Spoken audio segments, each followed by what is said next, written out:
नाज़रीन हमें ज्वाइन किया है डॉक्टर तैमूर रहमान, माहिर मईशत हैं, शोबा तदरीस से मुंसलिक हैं। बहुत शुक्रिया डॉक्टर साहब, आपके इंतज़ार का भी। पहले मैं ज़रा एक सवाल आज मेरे जहन में आ गया, क्योंकि मेरे लिए शायद वो हमारे लिए छेड़ ही है, क्योंकि ये वो ज़माना था कि जब हम सुन रहे थे ग्लोबलाइजेशन होगी और रोज़ाना आर्टिकल आ रहे थे। शौकत अजीज़ साहब तशरीफ़ लाए थे माशाल्लाह, एक जो प्राइवेट बैंकर हैं हमारे वज़ीर आज़म बना दिए गए। वैसे तो मोइन साहब भी तशरीफ़ लाए थे और हफीज़ शेख भी लाए थे। चले उनसे क्या गिला, हमारे अपनों ने भी काम नहीं की। मगर ये एकदम क्या हुआ, वो सारी जो रजीम थी, फर्स्ट रजीम, सेकंड रजीम IMF की, टैरिफ गिरा दो, ये कर दो, अब फिर हम माशाल्लाह पीछे हाथ बांध के खड़े होंगे। डॉक्टर साहब,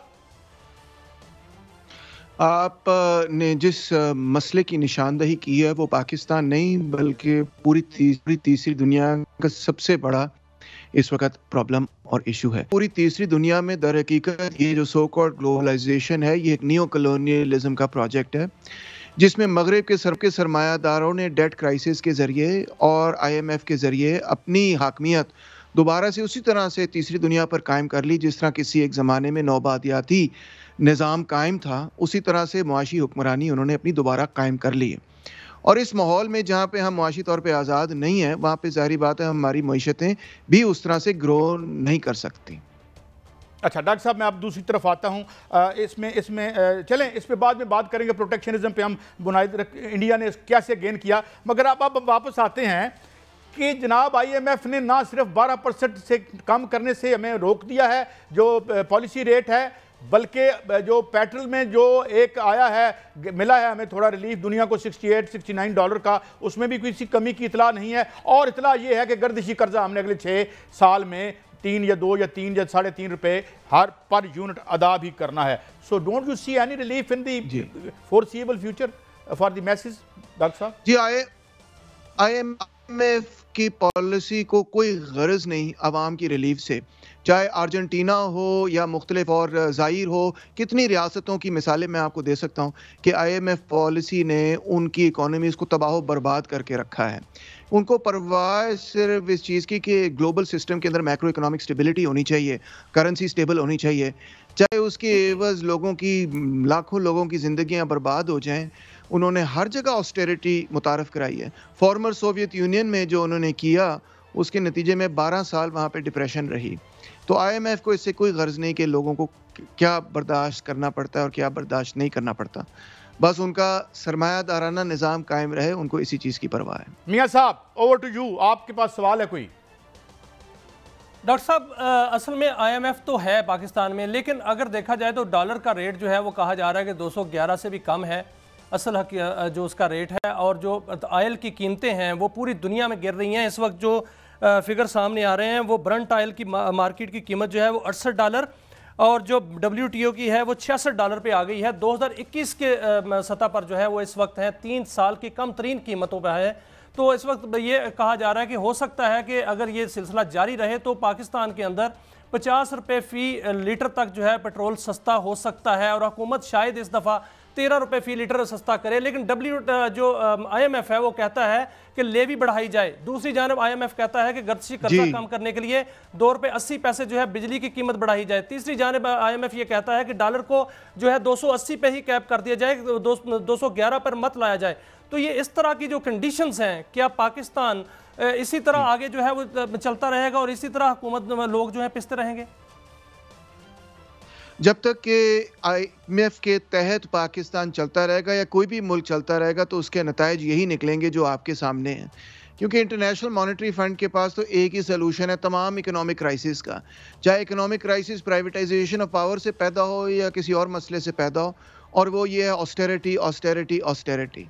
और इस ऑस्टेरिटी के नतीजे में इकोनॉमिक ग्रोथ नहीं होती, बल्कि उनका ऑब्जेक्टिव भी ये नहीं है। अगर इकोनॉमिक ग्रोथ ऑब्जेक्टिव होता तो वो पॉलिसी रेट, इंटरेस्ट रेट गिरा देते ताकि कुछ इकोनॉमिक एक्टिविटी जनरेट हो। उनका ऑब्जेक्टिव भी दर हकीकत नहीं है। वो कर्जा इसी मकसद के लिए देते हैं कि शराइत के साथ देते हैं, और उन शराइत के अंदर यही चीज़ें शामिल होती हैं कि आपने निजकारी कर देनी है, आपने तमाम आवाम के लिए जो सब्सिडीज़ हैं उनको ख़त्म कर देना है। और तज्जब की बात यह है कि अवाम के लिए जो सब्सिडीज़ हैं वो ख़त्म कर देंगी, अगर स्पेस पैदा भी होती है, जिस तरह आपने फरमाया, बिल्कुल दुरुस्त फरमाया कि तेल की कीमतें कम हो जाएं, डॉलर की मार्केट रेट कम हो जाए, तब भी वो रिलीफ आवाम को नहीं देते। बल्कि उनकी पॉलिसी का जो फोकस है वो सिर्फ इसी चीज पे होता है कि आपने लेकिन सर ये जो सर्कुलर डेट है ये अवाम ने तो नहीं बढ़ाया, मैंने और आपने और काजी साहब ने हमने नहीं बढ़ाया, ये डिफाल्टर्स ने बढ़ाया है। और जो सूबाई हुकूमतें हैं, जो वफाकी हुकूमत है, उनका जो वो डिफाल्टर हैं उन्होंने बढ़ाया है। पीएसओ को पैसे जो हैं वो कंपनियों ने देने हैं। फिर 2400 अरब रुपए का जो सर्कुलर डेट है, 6 साल आवाम से 2 रुपए 80 पैसे लिए जाएंगे सरचार्ज, तो ये इसका कोई जवाब बनता है? और इसकी सबसे बड़ी वजह सर्कुलर डेट की वो कॉन्ट्रैक्ट्स है जो मैं बार बार कह रहा हूँ, जिसके नतीजे में पाकिस्तान की मईशत तबाह बर्बाद हो गई है। और वो कॉन्ट्रैक्ट्स हैं इंडिपेंडेंट पावर प्रोड्यूसर्स वाले कॉन्ट्रैक्ट्स।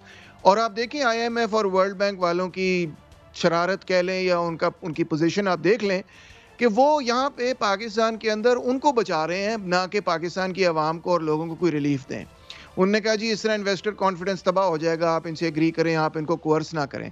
हालांकि पिछले 20 सालों के अंदर जो सबसे बड़ा लूप होल है पाकिस्तान की पूरी इकोनॉमी के अंदर वो IPPs है। आपको भी पता होगा, अभी रिपोर्ट शाया हुई है कि पाकिस्तान के अंदर जो बिजली की कीमत है वो अमेरिका, चीन वगैरह से डबल गुना ज्यादा है।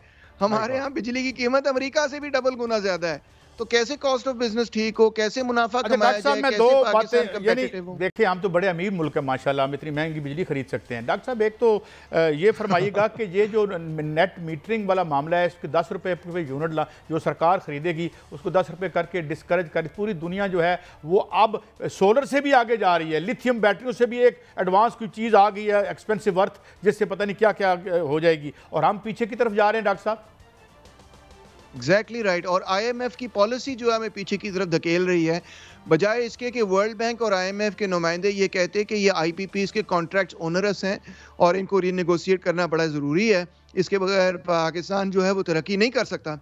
उन्होंने उल्टा किया, उन्होंने कहा कि इसको नहीं आपने छेड़ना, इन अग्रीमेंट्स को आपने ऑनर करना है।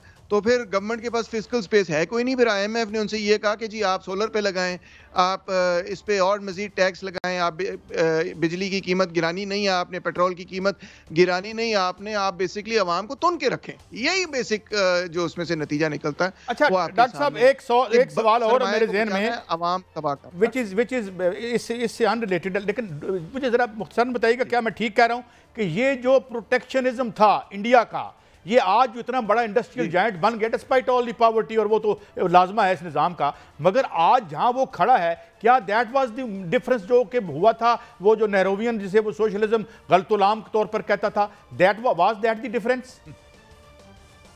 हाँ जी, ख़ास तौर पे नेहरू की जो पॉलिसी ये थी कि उसने एजुकेशन में जो इन्वेस्ट किया है वो तो लॉन्ग टर्म में बहुत ही कामयाब साबित हुई है।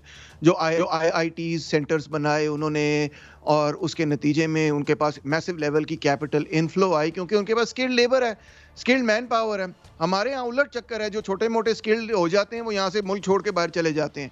तो हमारे यहाँ तो इन्वेस्टमेंट ही नहीं पब्लिक के अंदर और एजुकेशन के अंदर, आवाम के अंदर इन्वेस्टमेंट कोई नहीं। तो नेहरू को सबसे बड़ा क्रेडिट इस चीज़ का जाता है। दूसरी बात ये प्रोटेक्शनिज्म का जहाँ तक ताल्लुक है, तो देखें आप वो खुद प्रोटेक्शनिज्म कर रहे हैं। डोनाल्ड ट्रंप साहब कह रहे हैं हम कनाडा पे भी टैरिफ लगाएंगे, हम मेक्सिको पे भी टैरिफ लगाएंगे, हम यूरोपियन यूनियन पे भी लगाएंगे, हम चीन पे भी लगाएंगे। तो वो तो खुद भी टैरिफ कर रहे हैं, हमें कहते रहते हैं कि टैरिफ खत्म करो, खुद टैरिफ लगाने के लिए की तरफ टुर पड़े हैं वो।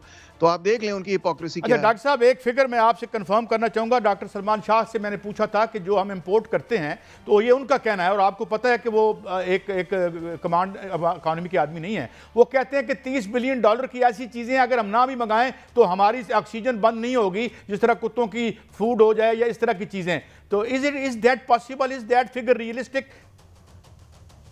I think 30 billion is not realistic, मगर यस जो प्योर लग्जरी आइटम्स हैं वो तकरीबन 1 बिलियन तो वो है उसके अंदर शामिल। और 1 बिलियन कोई छोटी रकम नहीं है, क्योंकि आपको पता है 3 बिलियन 7 बिलियन यही तो हमारे सारे कर्जे कुर्जे होते हैं। तो 1 बिलियन तो डेफिनेटली गवर्नमेंट लग्जरी आइटम्स को रोक के बचा सकती है, मगर फिर उसके साथ साथ और किस्म के भी इंपोर्ट्स हैं जिस पे हम रैशनलाइज कर सकते हैं। उसमें हम आपको पता है कॉटन भी इंपोर्ट करते हैं, हम खाने की भी बहुत सारी चीज़ें इंपोर्ट करते हैं, तो बहुत सारी मुख्तलिफ चीज़ें। 30 बिलियन शायद ना बचा सके, मगर कपल ऑफ बिलियन अगर हम बचा दें। पहले हमने बात की थी आलमी सतह पर पेट्रोलियम की कीमतों की। पेट्रोलियम की कीमतें जो है आलमी सतह पे बहुत नीचे आ रही हैं, और ओपेक की जानब से जो 25 अप्रैल का कहा जा रहा है कि पैदावार में इजाफा करेगा, तो मजीद जो है वो कीमतें कम हो रही हैं। WTO और ब्रंट ऑयल कम हो रहा है। अगर IMF का सरचार्ज लगा भी दिया जाए 3 रुपए सालाना پر لیٹر پر، پھر بھی جو کہا جا رہا ہے وہ یہ کہا جا رہا ہے کہ پیٹرولیم مصنوعات کی قیمتیں جو ہیں وہ 50 روپے فی لیٹر تک جو ہے وہ کم ہو سکتی ہیں. کیا آپ سمجھتے ہیں کہ ایسا ہو سکتا ہے اور ایسا ریلیف جو ہے وہ ملے گا؟ دوسری جانب کیا بجلی کی قیمتیں جو ہیں اگر اس پہ سرچارج لگ جایا جائے تو جو آئی پی پیز ہیں اگر ان کے ساتھ کیپیسٹی پیمنٹ ختم ہو جائے تو پھر بجلی بھی سستی ہو سکتی ہے؟ اور کیا ڈالر جو ہے اس کی اصل قیمت پر اگر لایا جائے اس کو تو پھر ڈالر جو ہے وہ بھی 211 کا ہو سکتا ہے؟ یہ تمام چیزیں اور اس کے ساتھ ساتھ پاکستان کی اکنامک گروتھ بھی تیز ہو سکتی ہے اگر ہم آئی پی پیز کا مسئلہ کر لیں حل. اس کی وجہ سب جانتے ہیں اور وہ یہ ہے کہ 2 ٹریلین سے زیادہ تو ہم نے کیپیسٹی پیمنٹس آئی پی پیز کو دینی ہوتی ہیں. ٹھیک ہے جی، تھوڑے سے کانٹریکٹس ری نیگوشیٹ ہوئے تو گورنمنٹ نے کہا 1.5 ٹریلین بچا لیں گے.